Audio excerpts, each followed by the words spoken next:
tere, mina olen Peeter, te vaatate videoblogi Näeme õues. Täna olen ma tulnud avastama Saka mõisa matkarada. Tegu ei ole pika rajaga, aga vaatamisväärsusi võib olla siin omajagu.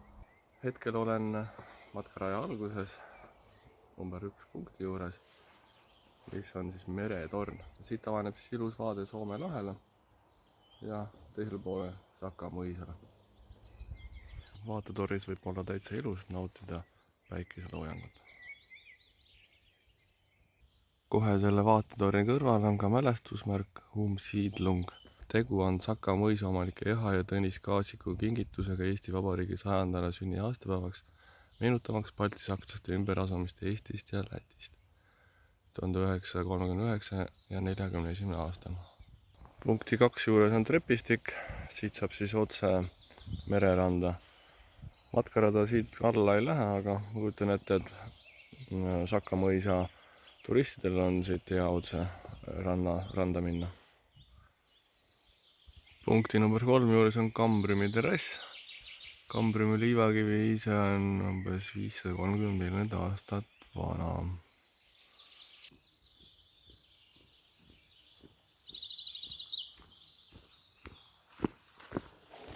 Väikest võimlemist, et siit läbi saada.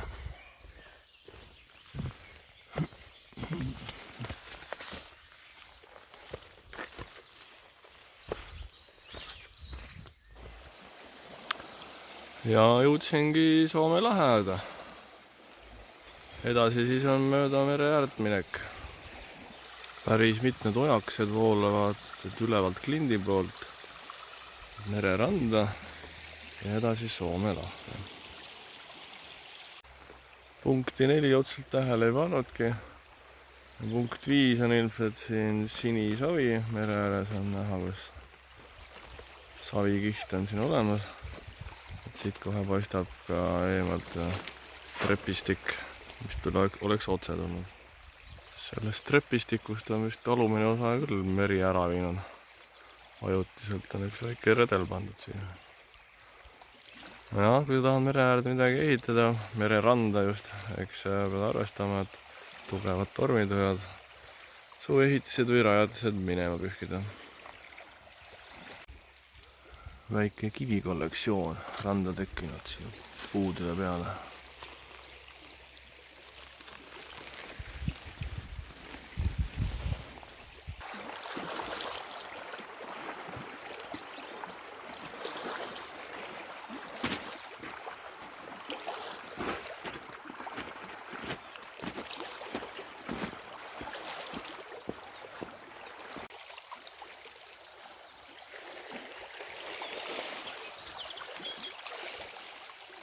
Olen jõudnud nüüd punkti 6 juurde, kus siis selline oja tuleb merre ja matkarada läheb edasi siit metsa sisse ja ülesse. Klindi mets, üks väheseid puutumata loodusega alasid. Jah, ega selle kitsa maariva peal mere ja klindi vahel väga palju põllumajandust ei anna teha. Ja see on selline järsak. Ja puid on ka siit tõenäoliselt väga raske välja viia. Ehk see on siis jäänud puutumata inimtegevusest. Kõik me teame, et Eesti kõrgem juga on Valaste juga, aga mis on teisel kohal?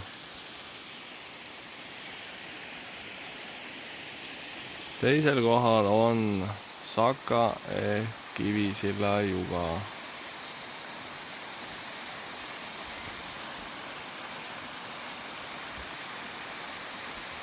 Päris mitu astangut on, lausa 3 suuremat.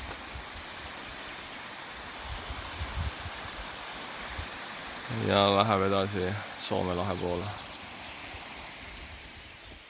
Hohohoo, kas võiks nimetada üks kõrgemaid, järsemaid välitreppe Eestis?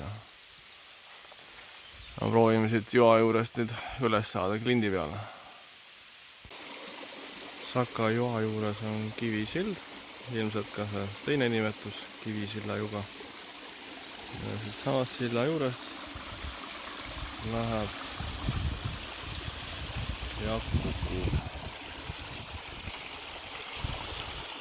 Kõrtsimäe pank, see on osa Saka pangast. Ja siit läks siis vana postitee Narva. ja siin hästi võib-olla pole näha, aga vana pare, siin oli vana kõrts, sellest ka siis see nimetus. Kui matkaraja algus on rohkem looduslik ja metsikum osa, siis edasi on kultuurilooline ja kultuurmaastik. Siin videos ma kõike ette ei taha näidata, see jääb teie enda avastada, nii et tulge ja uurige minult poolt, aga näeme õues. Seda ei juhtu iga päev, et oma avastusretkel leiad midagi väga uut, nii et lausa eile on avatud uus mälestusmärk Mattias Rusti meenutuseks, kes lendas 1987. aastal Moskvasse pisikese Cessna lennukiga.